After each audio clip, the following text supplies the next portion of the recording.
I gave myself just 60 minutes to paint a realistic sunlit wolf portrait from start to finish. 1 hour.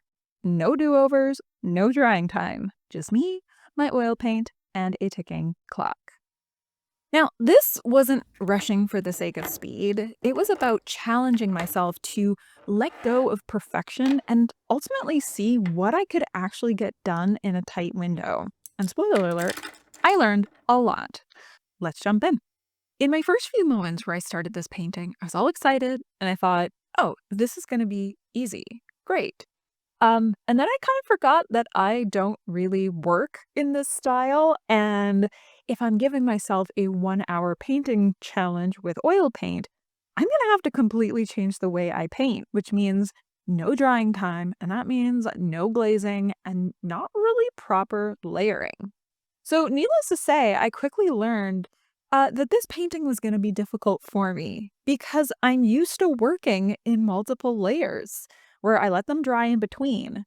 But, like I just mentioned, that doesn't exactly lend itself well to a 1 hour challenge. So, I had to adapt. And it definitely felt like cheating if I was going to be allotting myself a certain period of time, like say half an hour, and then putting my painting aside for a week for it to dry before I could do the next layer. No, I wanted to give myself one continuous hour, 60 minutes, and see what I can get done in that time. And I learned so much that I felt the need to share this with you because it was such a great learning experience.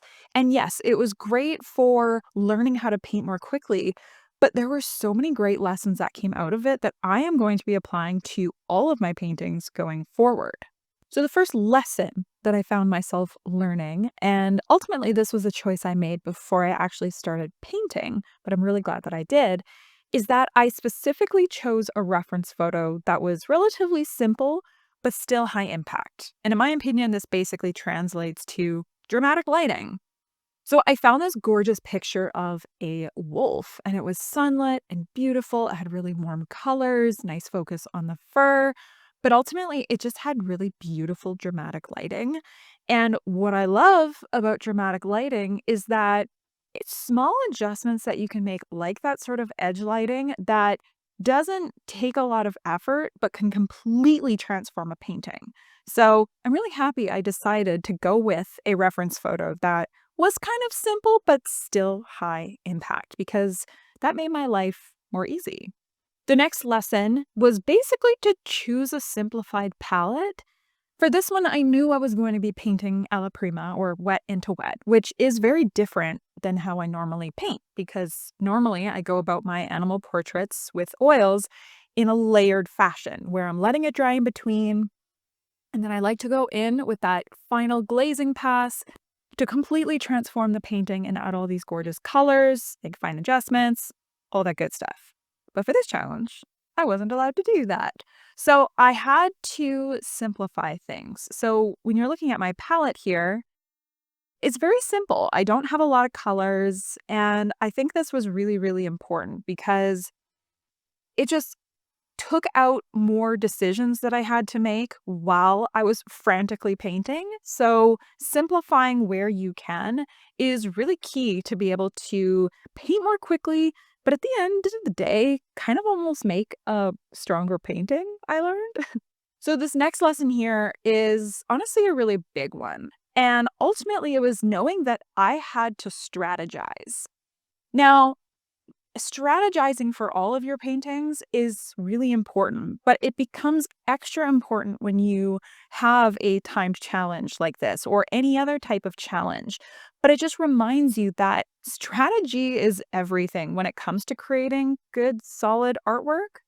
So for this one here, I knew that I couldn't jam pack the entire portrait with details. Just I simply didn't have enough time. I only was giving myself 60 minutes. And this is not a small painting either. This was painted on an 11 by 14 canvas panel. So I did have a lot of ground to cover in that small amount of time. So I had to be really strategic with where I was placing the details. So while I was in that beginning phase, I didn't want to waste time kind of strategizing before I put brush to canvas. So this was me kind of strategizing as I was starting to work. But it was really, really apparent to me that I needed to be conscious about where I'm putting those very time consuming details.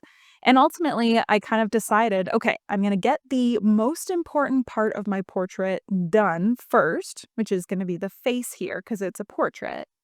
And then I'm going to paint the rest of it if I have time, which is why you can basically see the left half of this painting doesn't exist. And I'm really glad I did that because it gave me enough time to really focus on those important spots first. So the eyes, the center of the face, and also where that edge lighting is.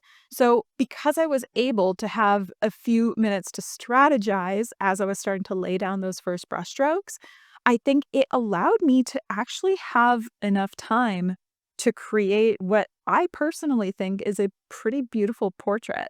Now, the next lesson here should not come as a surprise to you if you've ever followed any of my tutorials before, but it was just the reaffirmation that you need to work with large brushes until you can't anymore. And this was especially true for this sort of timed painting like this. I jumped in with some of the largest filbert brushes that I had to start because I knew I didn't have much time, and this was twofold here. A, you can cover a lot more ground more quickly with large brushes, really important for a time challenge like this. But also, when you're working with large brushes, it's hard to get detail.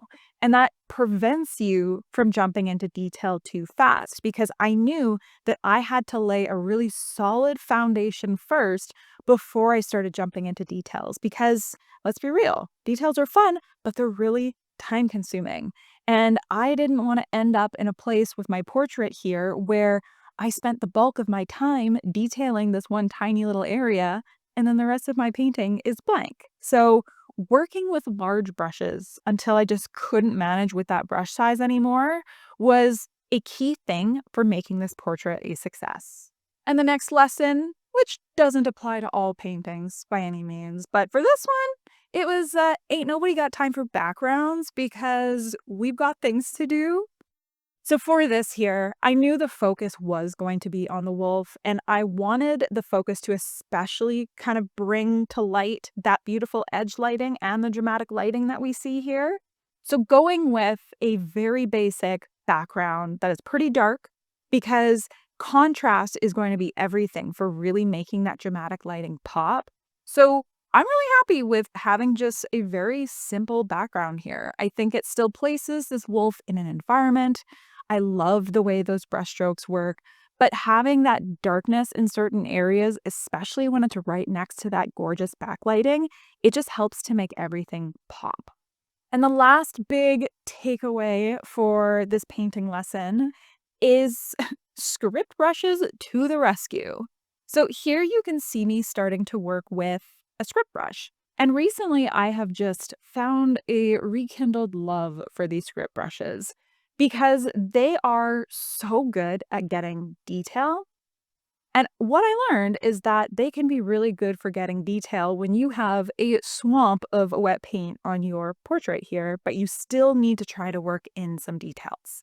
Because this was a struggle for me because I'm used to working in multiple layers that I let dry in between. So when I typically start to move into my detail phase, my underpainting's already dry. So I'm not struggling against trying to get more paint on top. It's dry. So the detail just goes on top. But here I was fighting against a lot of wet paint. So what I kind of realized through playing around a little bit is when I thinned out my paint properly with paint thinner rather than my gel medium that I usually work with, I was able to sort of like float some lovely, really sharp detail on top of all that wet paint. So I was actually able to get some pretty sharp fur detail in some important areas here while still working on a ton of wet paint. So I relied on that script brush at the end of this portrait to really put those finishing touches on. And I was really, really happy with the way this worked. But I had to spend a bit of time playing around with the consistency of my paint. At first, I thought, okay, thicker paint is going to be better here. But I found that it just wasn't working out for me. So I quickly tried thinning out my paint, making it a little bit more of like a watery consistency with my paint thinner. And the detail just sort of floated on top and was there. And I was really happy with that because I was worried that I wouldn't be able to get any detail.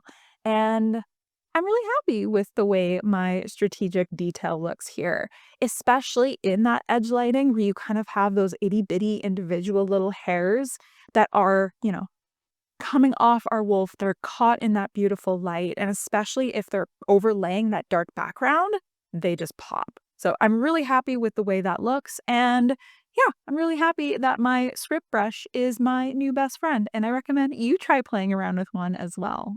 So at the end of the day, I really, really enjoyed this challenge. And honestly, I'm quite impressed by what I was able to accomplish, especially since I'm not really used to working wet into wet like this. Do I miss being able to glaze this piece? Absolutely. And you know what? I probably will once it's done drying. I can't help myself. Yes, it's not going to count towards my hour. This challenge stands as it does, but I also can't resist. And because I already have some really fun colors, I want to go and push them even more. So once all of this wet paint is dried, I probably will go ahead and do a glazing pass because why not? But at the end of the day, I was not expecting to learn so much and have these lessons that I think are actually going to really help me to improve my artwork going forward. This is a really, really fun and powerful exercise that really forces you to prioritize your time. And because of that, it forces you to think about what is going to make the biggest impact. And in my opinion, thinking that way is always going to help you to create better artwork. So, what do you think? Are you going to try a timed challenge of your own? I highly recommend it. It was fun. The energy was frantic. I went through many ups and many downs emotionally. So, honestly, it was a bit of a roller coaster. But at the end of the day, it was so much fun and I learned so much. So, I highly recommend you also trying to give yourself a timed challenge now and then. All right. Well, thank you so much for watching, and I will see you in the next video.